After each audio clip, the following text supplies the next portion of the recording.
qual que é a ideia em relação ao Hypergrama? Para quem está sendo apresentado agora, nunca viu, recomendo dar uma olhadinha. Tem 3, 4 vídeos nas nossas plataformas, tanto no YouTube quanto no Instagram, para essa investigação. O que é essa investigação?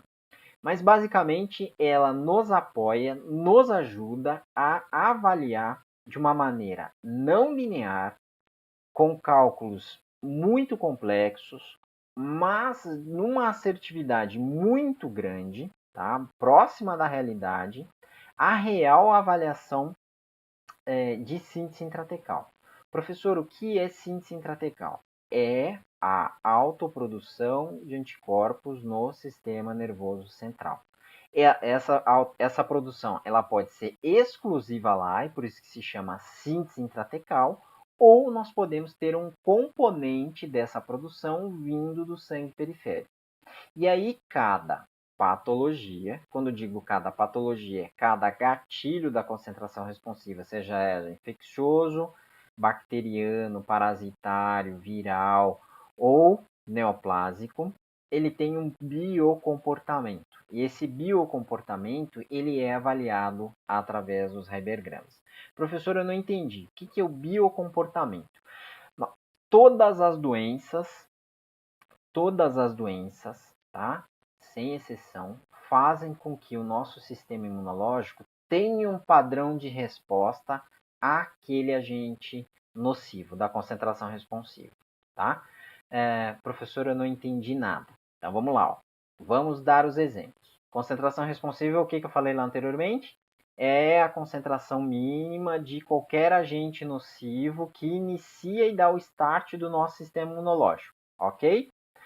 Ela pode ser de causa viral, bacteriana, causa infecciosa ou neoplásica, ok? Então, no momento que isso acontece, existe o quê? Uma linha do tempo, um padrão em que essa doença ela vai avançando, esse agente nocivo vai se multiplicando e ele vai deixando ao longo da linha do tempo a sua marca registrada. Então, vamos lá. Vamos dar o exemplo do Covid que todo mundo está padronizando aí. O que acontece? Sinais e sintomas, PCR, tem a janela do quê? De 14 dias, certo? Ah, mas professor, tem a janela dos anticorpos. Veja, janela de PCR é uma, janela de anticorpos é outra. Aqui nós estamos falando do quê? O biocomportamento em relação à janela de anticorpos. Então, cada doença tem uma assinatura. Exemplificando de uma maneira melhor. Respostas virais para herpes. A partir dos sinais e sintomas, nós temos uma resposta citológica, que é o padrão que visualiza lá no microscópio na hora da citologia. A resposta de síntese intratecal de anticorpos, seja ela de classe GG, IgA e IgM, à medida que a gente vai avançando os dias dos sinais e sintomas, tá? E o paciente vai tendo a terapia, vai melhorando, eles vão deixando um rastro de bioassinatura dentro do Heibergrama.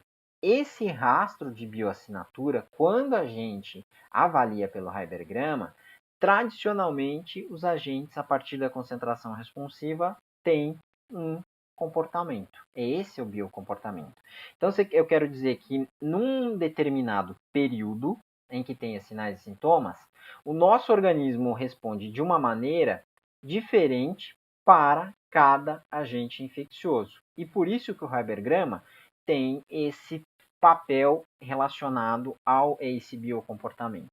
Então, no momento que eu analiso pelo Heibergrama, dado esse biocomportamento, eu já espero que muito provavelmente seja aquele agente infeccioso quando eu comparo a parte clínico-laboratorial da evolução do paciente pelos sinais e sintomas, a parte da imagem e a parte da citologia para entender a resposta celular. Qual resposta, qual população celular teve resposta àquele agente nocivo.